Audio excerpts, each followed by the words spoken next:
Louvado seja nosso Senhor Jesus Cristo, para sempre seja louvado. Seja bem-vindo, meu irmão, mais uma vez ao canal Jesus é o Caminho.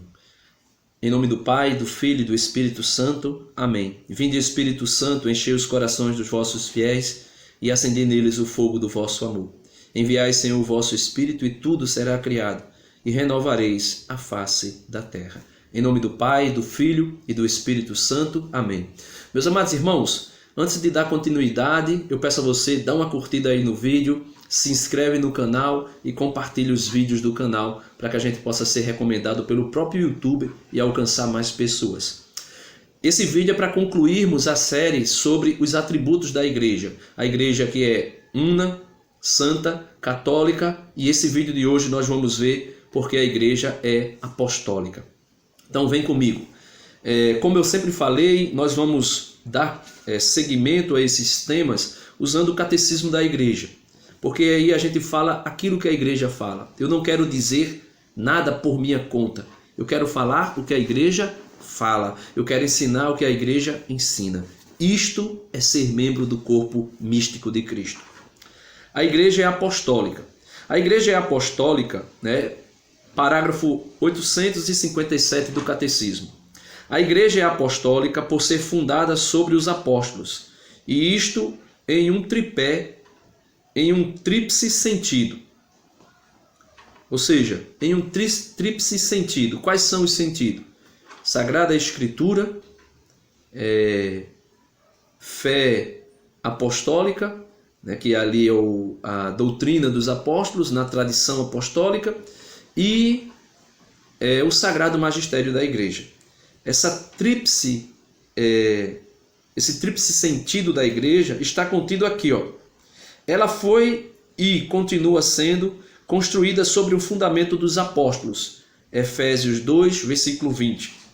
Testemunhas escolhidas e enviadas em missão pelo próprio Cristo. Então, Jesus escolheu os apóstolos e a estes apóstolos, tendo Pedro como cabeça, deu a eles o governo da igreja e o munus de ensinar. Ela conserva e transmite, com a ajuda do Espírito Santo nela, que habita, o ensinamento, o depósito precioso, as salutares palavras ouvidas da boca dos apóstolos. Ou seja, a igreja continua transmitindo com o auxílio, com a ajuda do Espírito Santo, o que os apóstolos transmitiu. Negar que a igreja continua com a mesma fé que os apóstolos receberam de Cristo é negar que a promessa de Jesus, que estaria conosco todos os dias até o fim dos séculos, é negar que o Espírito Santo não está dando assistência à igreja.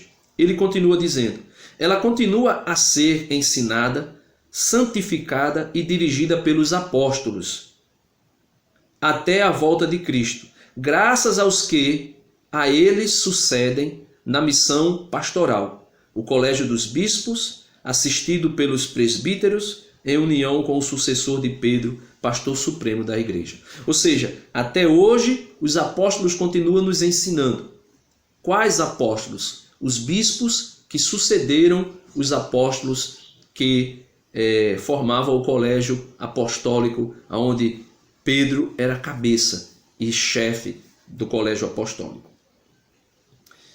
A missão dos apóstolos, o parágrafo 855, ou melhor, 858, o catecismo vem falar sobre a missão dos apóstolos. A missão dos apóstolos foi fazer aquilo que Jesus, quando ressuscitou, que está lá em Mateus capítulo 28, versículo 19, aquela ordem, aquele decreto de Jesus sobre os apóstolos, que foi: ide por todo o mundo e fazei com que todas as nações se tornem meus discípulos, batizando-as em nome do Pai, do Filho e do Espírito Santo, e ensinando-as a observar tudo quanto eu vos transmiti, vos ensinei. Por que Jesus diz isso? Ele diz: porque a mim foi dada toda a autoridade sobre o céu e sobre a terra. E esta autoridade de Jesus, que o Pai lhe concedeu, ele concede a Pedro, quando Pedro diz: tu és o Cristo, o Filho do Deus vivo. E Jesus diz: e eu te digo, tu és Pedro, sobre esta pedra eu edificarei a minha igreja, e as portas do reino dos céus não prevalecerão contra ela. E eis que eu te darei as chaves do reino dos céus. O que tu ligares na terra será ligado no céu. O que tu desligares na terra será desligado no céu. Ou seja, o munus de governar e ensinar a Santa Mãe Igreja foi conferido a Pedro, foi dado a Pedro. E hoje o sucessor de Pedro, que é o Papa Francisco. Continua o catecismo no parágrafo 861 falando sobre os bispos sucessores dos apóstolos.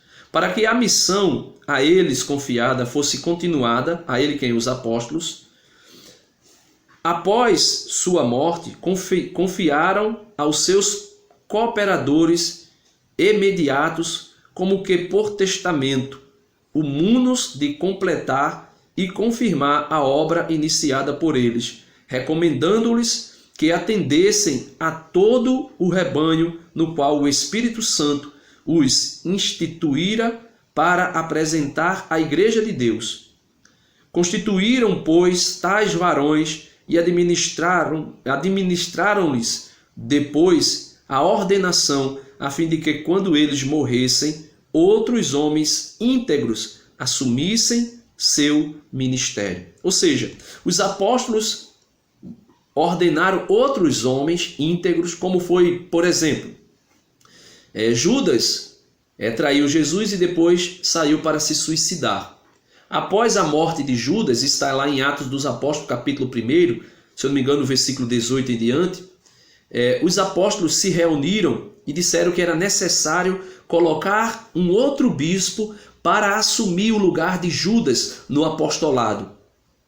E eles fizeram isso. Foi apresentado para ele dois homens, Matias e o outro, agora eu não lembro o nome. Matias ficou gravado na nossa cabeça e na minha principalmente aqui, eu que estou vos falando. Por quê? Porque ele foi escolhido no lugar de Judas. Ou seja, eles oraram ao Espírito Santo e depois de orar ao Espírito Santo a respeito de quem seria o substituto, o sucessor de Judas, eles lançaram um sorteio sobre o nome de Matias e o outro nome, que eu não lembro agora, como falei.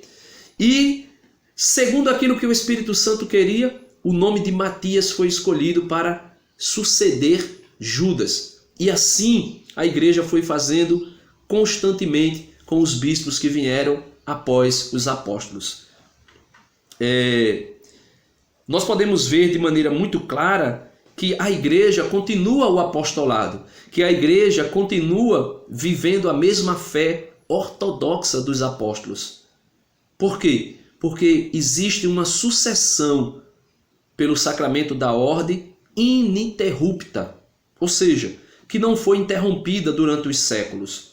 Como eu já disse em outras ocasiões, se nós pegássemos o bispo da nossa diocese e fôssemos fazer uma, entre aspas, uma árvore genealógica das ordenações que vieram antes dele, o bispo que foi ordenado antes dele, o outro que foi ordenado antes, nós iríamos chegar a um dos apóstolos que havia ordenado um desses bispos.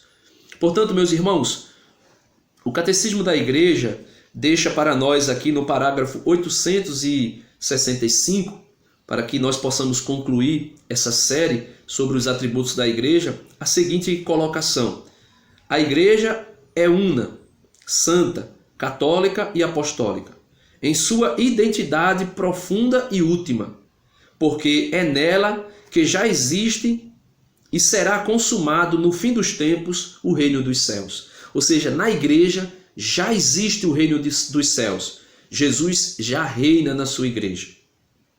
E também será consumido esse reino aqui no tempo presente.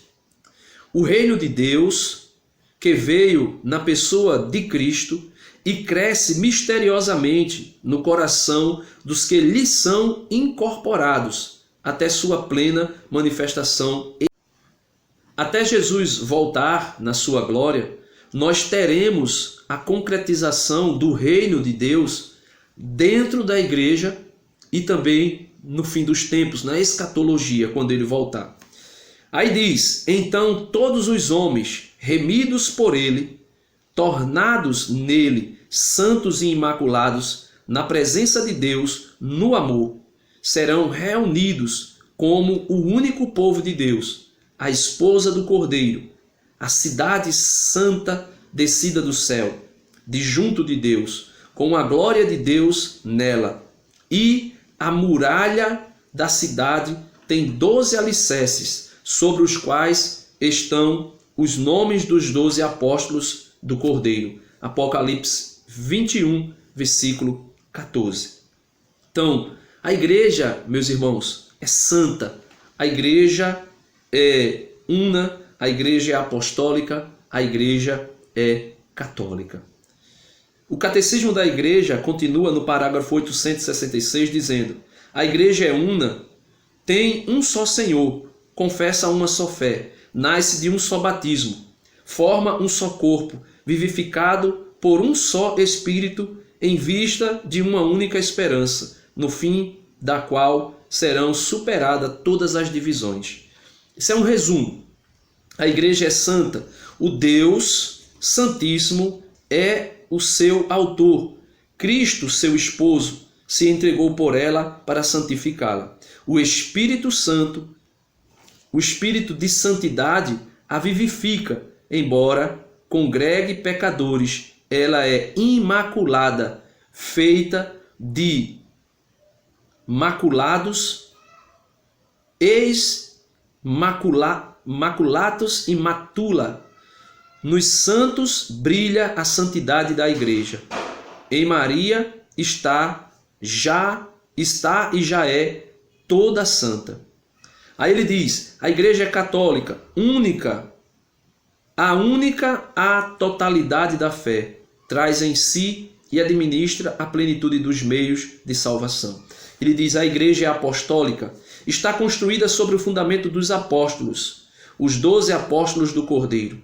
Ela é indestrutível, é infalivelmente mantida na verdade.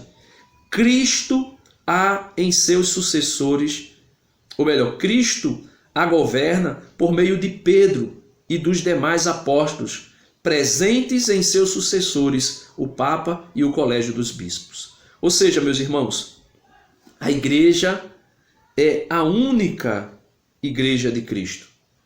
A única igreja de Cristo que no símbolo confessamos, una, santa, católica e apostólica, subsiste na igreja católica, governada pelo sucessor de Pedro, o Papa Francisco, e pelos seus bispos em comunhão com ele, embora fora de sua estrutura visível se encontrem numerosos elementos de santificação e de verdade.